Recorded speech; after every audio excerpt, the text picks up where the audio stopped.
बिस्मिल्लाहिर्रहमानिर्रहीम। Dear students, आज हम मैथमेटिक्स में 9th क्लास का चैप्टर नंबर 2 और उसका है लेसन नंबर 2 एक्सरसाइज 2.1 चौथे सवाल से शुरू करेंगे कि नंबर लाइन के ऊपर कैसे ज़ाहिर किया जाता है नंबर्स को। कल भी हमने पढ़ा था, आज मैं रिपीट इसको दोबारा समझा रहा हूँ। नंबर लाइंस क्या होती है? ये एक लाइन होती है जिसके सेंटर में ज़ीरो है, एक तरफ प्लस के नंबर होते हैं 1 2 एक जैसे फासले पर, ये 1 सेंटीमीटर के फासले पर लगाए जाते हैं निशान 1 2 3 4 5, और ये एरो का मतलब ये लाइन ख़त्म नहीं हुई, ये मुसलसल चल रही है। इसी तरीके से उसकी लेफ़्ट साइड पे, ज़ीरो की लेफ़्ट साइड पे -1 -2 -3 -4। +1 का मतलब होता है ये ज़ीरो से एक दर्जा ज़्यादा है, और +2 का मतलब है ये ज़ीरो से 2 दर्जे ज़्यादा है। इसी तरह -1 का मतलब है ये ज़ीरो से एक दर्जा कम है, फिर ये ज़ीरो से 2 दर्जे कम है, 3 दर्जे कम है, 4 दर्जे कम है। माइनस वाले ज़ीरो से कम होते हैं, प्लस वाले ज़ीरो से ज़्यादा होते हैं। जिस नंबर को आपने लाइन पर शो करना है, मसलन मैंने एक एग्जांपल ली है, एक नंबर है 1/2/3, 1 सही 2/3। एक सही का मतलब होता है कि इसमें एक नंबर तो सही है, मुकम्मल है, और बाकी जो है वो 2/3 है, यानी 3 में से 2 है। टोटल अगर 3 हो तो उनमें से 2 होंगे। एक तो मुकम्मल है, यहाँ तक तो हमने मुकम्मल इसको ले लिया। उसके बाद 2/3 का फैसला करना था। 2/3 का मतलब ये है कि टोटल 3 है, तो ये जो नेक्स्ट पॉइंट है इसको 3 हिस्सों में डिवाइड करेंगे, 1 2 और 3 हिस्सों में डिवाइड कर दिया। उसमें से दूसरा हिस्सा जो है ये हमारा आंसर होगा 1 और 2। इसके ऊपर एरो का निशान लगाएं, ये पॉइंट है, तो टोटल नंबर यहाँ से 1 और ये आगे ये हो गया 1 से ही 2/3। इसी तरह अगर ये माइनस में होता तो फिर हमने इस तरफ जाना था, ये माइनस, फ़र्ज़ किया ये होता -1/2/3, तो माइनस की तरफ आ जाना था और इधर 3 हिस्सों में करना था, 1 2 और ये 3। इसमें से दूसरा हिस्सा जो है ये हमारा आंसर होना था। ठीक है जी, माइनस में। इसी तरीके से एग्जांपल नंबर 2, आपके पास है 3 सही यानी 3 होल 4/5, 3 सही 4/5। 3 तो इसमें सही है यानी मुकम्मल है। 4/5 का डिसीजन हमने करना है। 3 तक तो ये मुकम्मल हो गया, यहाँ 1 2 3, और आगे जो है वो टोटल 5 है, इसको 5 हिस्सों में डिवाइड कर दिया, 1 2 3 4 और 5। अब 4/5 का मतलब 5 में से 4 यानी 5 में से 4, ये 5 हिस्से हैं, इसमें से चौथा हिस्सा जो है, ये वाला हिस्सा जो है चौथा, ये हमारा आंसर होगा। तो ये जो पॉइंट बनेगा, इस पॉइंट को हम कहेंगे 3 होल 4/5, यानी 3 से ही 4/5। अगर यही माइनस में हो, -3 4/5, तो हम जो है ये माइनस वाली साइड पे आ जाएंगे। -3 तक तो ये मुकम्मल हो गया, 4/5 इधर 5 हिस्सों में इसको डिवाइड किया, चौथा नंबर जो होगा, ये पॉइंट जो एरो लगा हुआ है, ये पॉइंट हमारा आंसर होगा।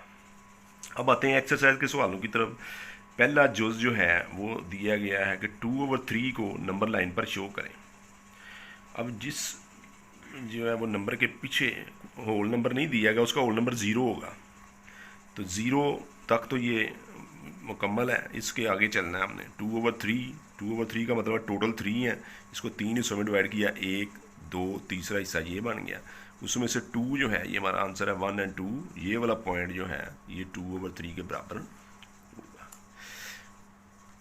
जुज नंबर 2 जो है वो है -4/5।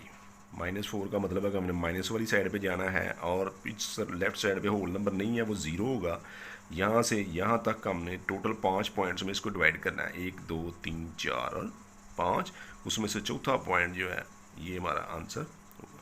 इसको मैं बड़ा करके दोबारा आपको बताता हूँ कि ये मैं लाइन थोड़ी बड़ी की है, तो इसको 5 हिस्सों में जब डिवाइड करूँगा, 1 2 3 4, और ये चौथा हिस्सा हमारा जो है वो आंसर होगा। जुज नंबर 3 में उसने जो हमें सवाल दिया गया है कि 1 होल 3/4 यानी 1 सही 3/4। एक पॉजिटिव नंबर है, 1 तक तो मुकम्मल है, आगे 3/4 है, टोटल 4 हिस्सों में डिवाइड किया, 1 2 3 और 4, और तीसरा हिस्सा हमारा आंसर होगा 1 2 3, यहाँ पॉइंट लगाया 3/4। इसी तरीके से चौथे जुज में -2/8 है, अब -2 तक तो ये मुकम्मल है, लेफ़्ट साइड से 0 से लेफ़्ट साइड पे -2 तक मुकम्मल है। आगे इसको 8 हिस्सों में करना था, 1 2 3 4 5 6 7 8 8 हिस्से जब मुकम्मल हो गए तो इसमें से पाँचवा हिस्सा जो है ये हमारा आंसर होगा -2 होल 5/8। ठीक है जी। पाँचवा जो इसमें दिया गया है, यहाँ तक तो हमने कल भी किया था, मैंने इसको फिर रिपीट किया है। पाँचवा हिस्सा जो है वो है 2 होल 3/4, यानी कि 2 तक तो मुकम्मल है, 3/4 हमने डिसाइड करना है। यहाँ देखें पॉजिटिव लाइन में 1 और 2 तक मुकम्मल है, आगे हमने टोटल 4 हैं, 1 2 3 और चौथा ये बनेगा। तो अब इसमें से तीसरा हिस्सा 1 2 3 ये पॉइंट जो है ये हमारा आंसर होगा। ठीक हो गया जी। अब आखिरी जो छठा पार्ट उसने दिया है वो 5 स्क्वायर रूट, 5 का जज़र। इसको हम ज्योमेट्रिकल तरीके से करेंगे क्योंकि ये रैशनल नंबर है। ज्योमेट्रिकल तरीका क्या है कि ये देखें कि पाइथागोरस या फिसागोरस थ्योरम जो है वो हमें कहता है कि हाइपोटेन्यूज का स्क्वायर ये बराबर होता है परपेंडिकुलर का स्क्वायर प्लस बेस का स्क्वायर। हाइपोटेन्यूज को 72 भी कहते हैं, 72 का स्क्वायर इज इक्वल टू अमूद का स्क्वायर उर्दू में प्लस बेस यानी कायदे का। ये आपको एक राइट एंगल ट्राइंगल दी गई है। राइट एंगल ट्राइंगल वो तो इसका एक एंगल 90 का हो, इस 90 के एंगल के सामने ये हाइपोटेन्यूज होता है 72 होता है, और जिस एंगल को हम देख रहे हैं उसके सामने परपेंडिकुलर होता है अमूद, और बाकी जो बच जाता है वो कायदा होता है यानी बेस होती है। ठीक है जी। अब फिसागोरस एक साइंसदान था जिसने ये बात बताई थी कि इस साइड का स्क्वायर ये बराबर होता है इसका स्क्वायर प्लस इसका स्क्वायर।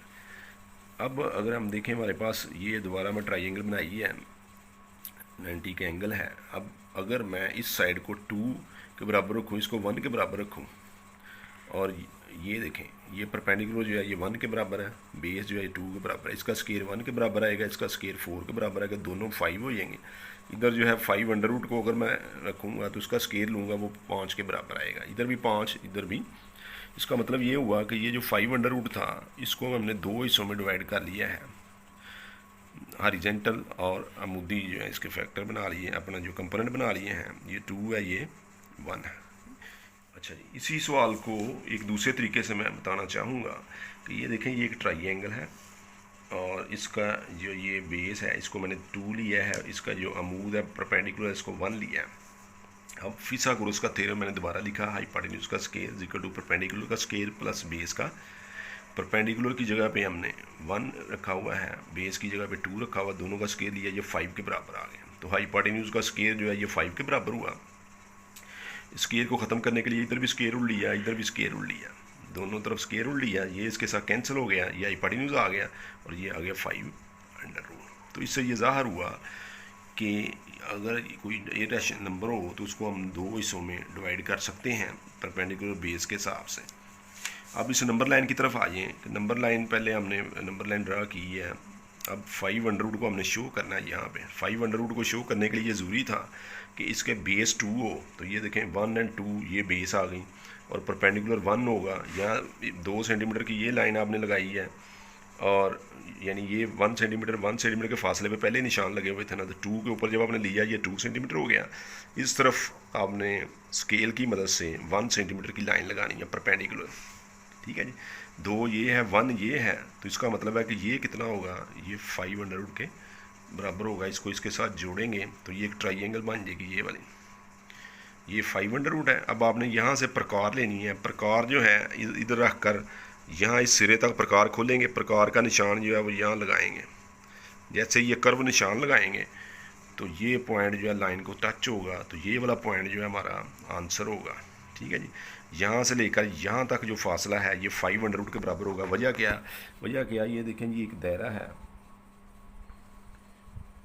दायरे में आपके पास ये लाइन लगी हुई है, आपने यहाँ से रख कर प्रकार ये लाइन लगाई है, तो दायरे से लेकर बाउंड्री तक का फासला चाहे ये हो चाहे ये हो, ये एक जैसे ही होते हैं। अगर मैंने जितना यहाँ खोला हुआ था उतना ही निशान यहाँ पे लगा है, और ये फासला और ये फासला ये 5 अंडर रूट है, तो ये भी 5 अंडर रूट होगा, क्योंकि प्रकार ये रेडियस का जो फासला होता है दायरे से मरकज़ तक का ये हमेशा बराबर होता है। चूँकि ये रैशनल नंबर जो होते हैं, मिसाल के तौर पर आपके पास एक नंबर है जी 2.345, मिसाल की दे रहा हूँ, अब ये पॉइंट के बाद ज़्यादा नंबर्स होते हैं, फिक्स नंबर नहीं है। अगर तो होता 2.3 तो हम ये इसको डायरेक्ट शो कर सकते थे। अब इससे ज़्यादा नंबर हो गए हैं, इसको डायरेक्ट शो नहीं कर सकते, इसको ज्योमेट्रिकल तरीके से जैसे मैंने बताया ऐसे ही हम लाइन लगाएंगे। ठीक है जी, ये सवाल जो था आज का हमारा ख़त्म हो गया। बड़ा इंपॉर्टेंट सवाल था कि नंबर लाइन के ऊपर हम कैसे शो करते हैं रैशनल नंबर्स को, इरेशनल नंबर्स को।